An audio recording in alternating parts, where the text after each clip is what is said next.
आइए सीखते हैं वैदिक मेथड से मल्टीप्लिकेशन करने की कुछ ट्रिक्स। सबसे पहले हम सीखेंगे वैदिक मेथड से 2 डिजिट नंबर्स के मल्टीप्लिकेशन की ट्रिक।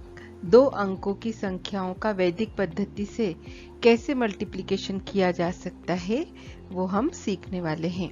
अब जैसे हमें वैदिक मेथड से 32 को 21 से मल्टीप्लाई करना है, तो ये मल्टीप्लिकेशन हमें टोटल 3 स्टेप्स में करना होगा।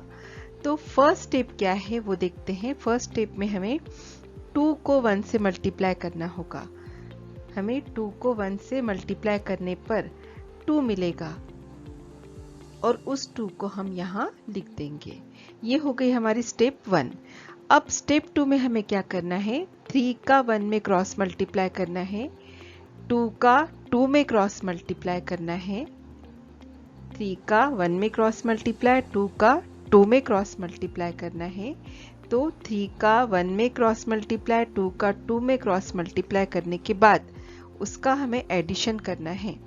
तो 3 का 1 से क्रॉस मल्टीप्लाई करने पर हमें मिलेगा 3, 2 का 2 से क्रॉस मल्टीप्लाई करने पर हमें मिलेगा 4 और इन दोनों का एडिशन करने पर हमें मिलेगा 7। उसे हमें यहाँ पर लिख देना है। तो इस तरीके से हमारी स्टेप 1 और स्टेप 2 हो गई। अब स्टेप 3 में हमें क्या करना है, 3 और 2 का मल्टीप्लिकेशन करना है। 3 और 2 का मल्टीप्लिकेशन करने पर हमें 6 मिलेगा और उस 6 को हमें यहाँ पर लिख देना है। यदि आपकी वैदिक मेथड से मल्टीप्लिकेशन करने की प्रैक्टिस हो जाती है तो आप बहुत फास्ट तरीके से 2 डिजिट नंबर का मल्टीप्लिकेशन कर सकते हैं। चलिए एक और एग्जाम्पल लेकर हम वैदिक मेथड से मल्टीप्लिकेशन करने की प्रैक्टिस करते हैं। अब जैसे हमें 43 को 52 से मल्टीप्लाई करना है, तो वैदिक मेथड से मल्टीप्लिकेशन टोटल कितने स्टेप में कंप्लीट होता है, 3 स्टेप्स में कंप्लीट होता है। फर्स्ट स्टेप में हमें 3 और 2 का मल्टीप्लिकेशन करना है, 6 आएगा और इस 6 को हमें कहाँ लिखना है, यहाँ लिख देना है। ये हो गई हमारी स्टेप 1। स्टेप 2 में हमें क्या करना है, 4 और 2 का 5 और 3 का क्रॉस मल्टीप्लिकेशन करना है और अब इनका क्रॉस मल्टीप्लिकेशन करने के बाद इनको ऐड करना है।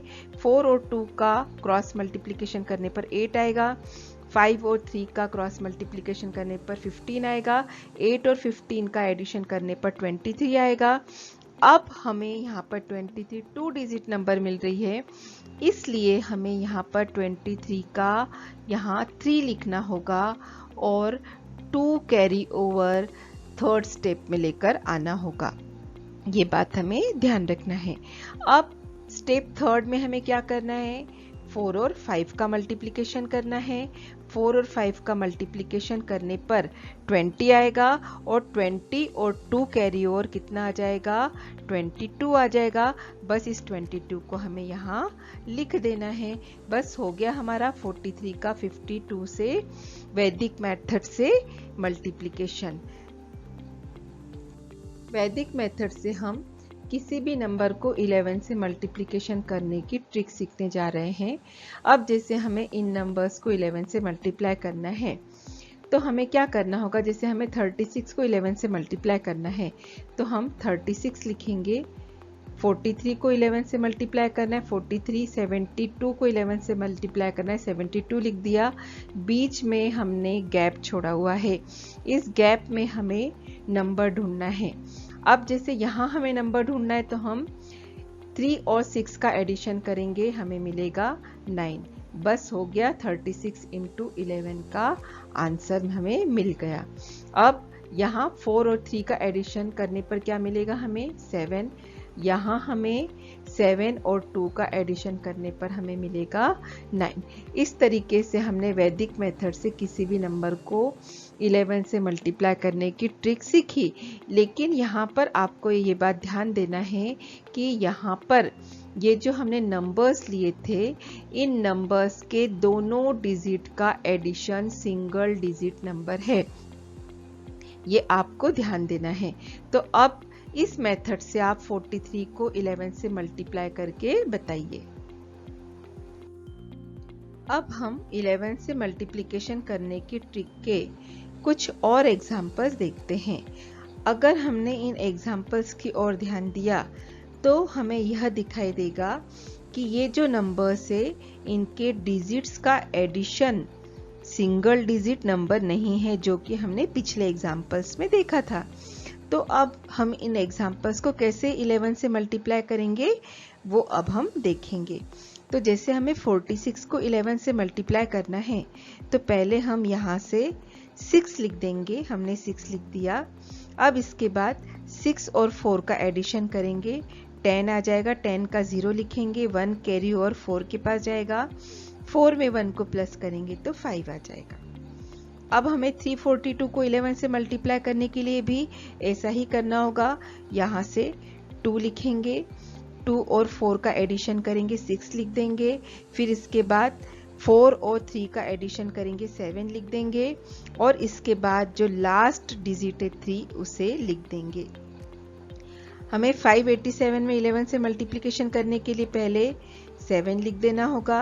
7 और 8 का एडिशन करेंगे, 15 आएगा। 15 का 5 लिखेंगे, 1 कैरी ओवर यहाँ पर आ जाएगा। अब 8 में 5 का एडिशन करेंगे तो 13 आएगा। 13 में 1 प्लस करेंगे तो 14 आएगा। 14 का 4 और 1 कैरी ओवर 5 के पास जाएगा। 5 में 1 को प्लस करेंगे तो 6 आ जाएगा। अब हमें इस नंबर को 11 से मल्टीप्लाई करना है तो पहले हम क्या लिख देंगे, 8 लिख देंगे। अब इसके बाद हम 8 और 7 का प्लस करेंगे, 15 आएगा। 15 का 5, 1 कैरी ओवर 7 के पास जाएगा। 7 में 3 को प्लस करेंगे, 10 आएगा। 10 में 1 को प्लस करेंगे, 11 आएगा। 1 यहाँ पर आ जाएगा, 1 कैरी ओवर 3 के पास जाएगा। अब 3 में 4 को प्लस करेंगे तो 7 आएगा। 7 और 1 कैरी ओवर 8 आ जाएगा। अब इसके बाद यहाँ से हम लास्ट डिजिट 4 लिख देंगे। तो इस तरीके से हमने 11 से मल्टीप्लिकेशन करने की ट्रिक सीख ली। तो आपको ये समझ ही आई होगी। तो अब जल्दी से आप बताइए इस नंबर को 11 से मल्टीप्लाई करने पर क्या आंसर आएगा।